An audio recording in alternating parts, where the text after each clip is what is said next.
मैंने सुना अंजना जी इनकी बात, पर डायलॉग पे डायलॉग इनको मार सकता हूँ, लेकिन सिर्फ इतना बोलूंगा, डॉक्टर साहब टोपी संभालो, हवा तेज चल रहा है, उड़ जाएगा।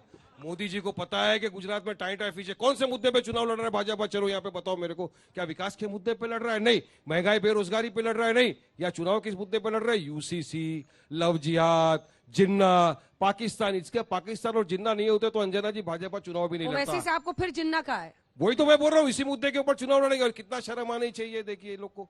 अरे हम तो वो लोग हैं जिन्होंने जिन्ना की टू नेशन थ्योरी को टुकरा दिया, उनको लात मार के यहाँ बैठे हुए हैं हमारे मुल्क भारत के अंदर बाय बर्थ बाय चॉइस। अब पाकिस्तान और जिन्ना का नाम लिए बिना इनको रोटी हजम नहीं होती। पाकिस्तान चले गए थे मोदी बिरयानी खाने के लिए, जिन्ना की कब्र पे कौन गया था? वारिस पठान के दादा नहीं गए थे, अडवाणी जी गए थे। इनको मोहब्बत जाग जाती है। अब लव जिहाद क्यों लाया? दिल्ली में इतने सारे केस हो गए, उसके बारे में ये नहीं बोलेंगे। यूसीसी लाने की बात कर रहे हैं। चलो यूसीसी के अंदर डॉक्टर साहब बताओ, आप तो अहमदाबाद के हैं ना, अहमदाबाद के अंदर डिस्टर्ब एरिया एक्ट है, जहां पे अगर वारिस पठान चाय आपके एरिया में आके खरीदना, मैं नहीं खरीद सकता। हाँ, डॉक्टर साहब अगर चाय यहाँ पे आके खरीदना तो खरीद सकते हैं। क्या करेंगे उसका? गुजरात के अंदर धर्म परिवर्तन के अंदर कानून है, उसका क्या करेंगे आप?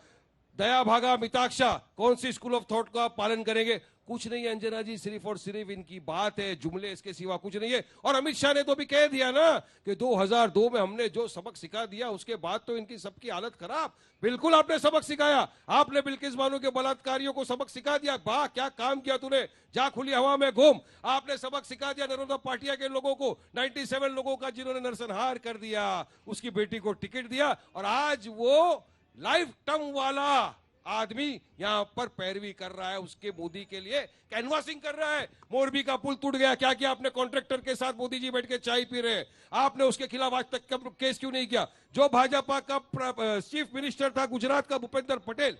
अंजना जी, एक ट्रेन का हादसा होता है, रेलवे मिनिस्टर का, लोग रेजिग्नेशन लेते हैं। इतना बड़ा मोरबी का हादसा हो गया, 150 लोगों की जान चले गई, 50 बच्चों की जान चले गई। चीफ मिनिस्टर को रिवॉर्ड किया, रेजिग्नेशन नहीं लिया।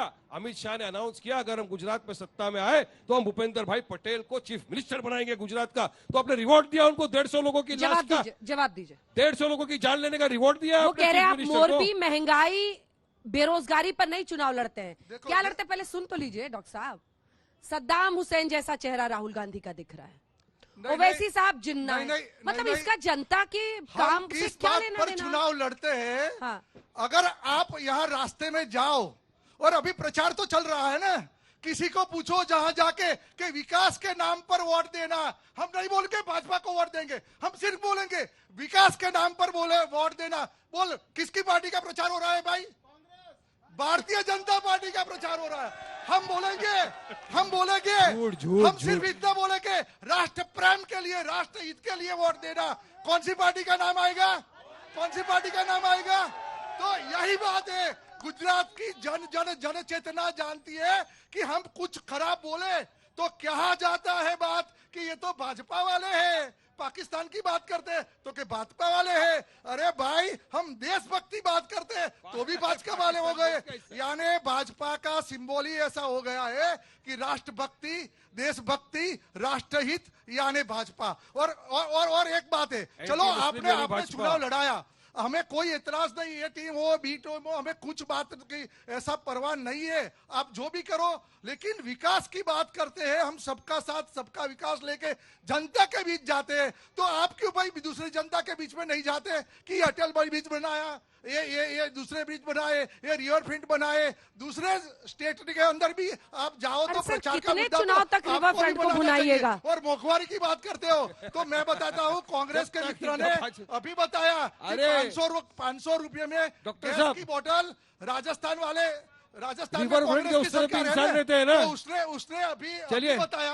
अंजना जी, मेरी एक बात सुन लो, अभी बताया कि हमारी सरकार आएगी तो 500 रुपये में गैस की बोतल मिलेगी, हमें एतराज नहीं है। लेकिन हमारे एक भाई ने राजस्थान में फोन किया और पूछा, भाई राजस्थान में कौन सी सरकार है? बोले कांग्रेस की सरकार है। बोले वहां 500 रुपये में गैस की बोतल मिलती है? नहीं मिलती है वहां, यहाँ तो वहां से 10 रुपया ज्यादा है। और इससे ज्यादा हमारे पड़ोसी जो सीमा पर गांव है, वो लोग वहां से स्कूटर पर आते हैं, गुजरात में पेट्रोल पुरा के जाते हैं, 10 रुपया बचा के जाते हैं। यानी ये स्थिति है।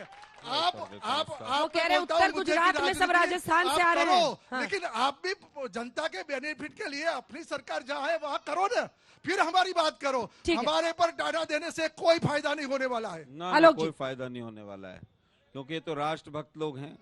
मोरबी भी तो राष्ट्रभक्ति का ही एग्जाम्पल है। लोग, जनता समझ ही नहीं पा रही है। महंगाई बढ़ाएंगे, 1150 का सिलेंडर करेंगे, राष्ट्रभक्ति नहीं है तो और क्या है? समझिए आप, बीजेपी की राष्ट्रभक्ति क्या है? बेरोजगारी, कोरोना में ऑक्सीजन नहीं देंगे, ये भी तो राष्ट्रभक्ति है। लट्ठा कांड भी तो राष्ट्रभक्ति है इनके हिसाब से। 22 पेपर आउट हुए, वो भी पूरी तरह से राष्ट्रभक्ति है। राजस्थान की तुलना गुजरात से करना अपने आप में बेईमानी है। अरे आप लोग कर रहे हो सुनिए ना भाई, सुनिए राजस्थान मॉडल कौन बता सुनिए रहा है ना भाई, भाई? मैं उत्तर राजस्थान मॉडल कौन सुनिए बता जरा। रहा है? अरे भाई, गुजरात सुनिए तो मॉडल का सही। अपमान कौन कर रहा मेरा है? उत्तर तो गुजरात का सुनिए। अपमान कौन कर रहा अरे है? भाई। गुजरात के मोदी साहब का डॉक्टर अपमान साहब। कर रहा है? वो आप लोग डॉक्टर कर रहे साहब, हो। सुनिए तो सही, मैं ये कह रहा हूँ राजस्थान, बिहार, उत्तर प्रदेश, ये 3-4 राज्य पहले से पिछड़े रहे। गुजरात 100 साल 150 साल पहले से तरक्की कर आया। ये आपका दोनों- तर्क है? एक मिनट मैम, मैं बता ये रहा आपका हूं। तर्क मैं है? आ रहा हूं मैं महंगाई पे? हम तो कह रहे हैं कि जो कि इन्होंने गुजरात आगे इसलिए अरे मैम, महंगाई कम सुनिए होनी ना, चाहिए, राजस्थान में सुनिए, चलेगा। सुनिए ना करके मैम, इन्होंने पेट्रोल और बीजेपी डीजल 27 साल से अरे गुजरात सुनिए आगे ही है ना। डॉक्टर साहब सुनिए पेट्रोल और डीजल के मामले में हम तो कह रहे हैं जीएसटी में ले आइए, सबको बराबर कर लीजिए। लेकिन मिनिमम वेजेस 365 रुपए राजस्थान में और न्यूनतम मजदूरी यहां पर 285 रुपए। गुजरात आज भी लगभग 85 रुपए 90 रुपए कम है। दूसरी बात मैं पूछना चाहता हूं, आप बार बार कहते हैं कि साहब हमने यहां पर विकास किया, हमने विकास किया। सर, जनता संतुष्ट नहीं है आपके जवाब से। जनता वो कह रहे हैं कि राजस्थान में आप कीमतें ज्यादा रहती हैं तो कहते हैं इसी कि तरह बात GST करते हैं, इसलिए फैलाइए। भाजपा जीत कह रहा हूं जाती ना। है। मध्य ये जनता प्रदेश में- ये इनको सपोर्ट लेते हैं, जनता मध्य का वोट प्रदेश लेके में और बीजेपी बॉम्बे को में- जिता देते हैं जवाब पीटी दे ले, में। फिर आ मध्य प्रदेश में और बॉम्बे में दोनों जगह इनकी सरकार है। वहां तो अहमदाबाद से महंगा पेट्रोल और डीजल है, फिर क्या उत्तर होगा? अरे देश की बात हर कर रहे हैं। राज्य का अपना अर्थव्यवस्था है, वो अपने को मैनेज कर रहा है। हम कह रहे हैं कि आप उसको जीएसटी में लेकर आइए और उसको बराबर कर दीजिए। क्यों? क्योंकि हम दो और हमारे दो का बहुत बड़ा इसके अंदर इंटरेस्ट इन्वॉल्व है, इसलिए वो जीएसटी में नहीं ला रहे। कांग्रेस की जरूरत अपना नहीं है रेवेन्यू GST नहीं में लाने। घटाएंगे, अपना स्टेट रेवेन्यू घटाकर कीमतें नीचे नहीं अगर करेंगे। जीएसटी के पैसे केंद्र सरकार पहले से देगा राज्यों के, तो जरूर घटेंगे। निर्मला सीतारमण जी मैडम ने कहा कि 2.5 साल के भी रेवेन्यू जीएसटी के बचे हुए हैं। जीएसटी आप लगाएंगे रोटी पर, जीएसटी लगाएंगे दूध और दही पर, जीएसटी लगाएंगे छोटे बच्चे के निवाले के ऊपर और कहेंगे राज्य अपना वैट घटा लें। हम कह रहे हैं कि उत्तर प्रदेश में हो चाहे महाराष्ट्र में हो, जहां पर इनकी सरकारें हैं अंजना जी, वो भी सरकारें दिक्कत में हैं, लेकिन मजबूरी में बोल नहीं पाती हैं, क्योंकि सरकार दो लोग सरकार के ऐसे खेल बैठे में हैं अंजना जी, जो नुकसान पार्टी को भी आम चला जनता रहे को हैं और देश को भी चला रहे हैं। राज्य के जो इनके बीजेपी के सीएम हैं, वो दबी जुबान से कहते हैं कि हमारे ऊपर इतना कर्जा बढ़ गया। हरियाणा के ऊपर 4 गुना कर्जा बढ़ गया पिछले 8 साल के अंदर। 8,000 करोड़ से 40,000 करोड़ क्रॉस करके चला गया। गुजरात में 10,000 करोड़ से 4 लाख करोड़ कर्जा हो गया, लेकिन कोई बोलने वाला नहीं। क्यों? क्योंकि जब गुजरात का मुख्यमंत्री गाड़ी के पीछे पीछे भागेगा और पुलिस वाला उसको साइड कर देगा, तो क्या वो प्रधानमंत्री महोदय से हिम्मत करेगा कि भाई ये स्टेप लीजिए और ये मत लीजिए?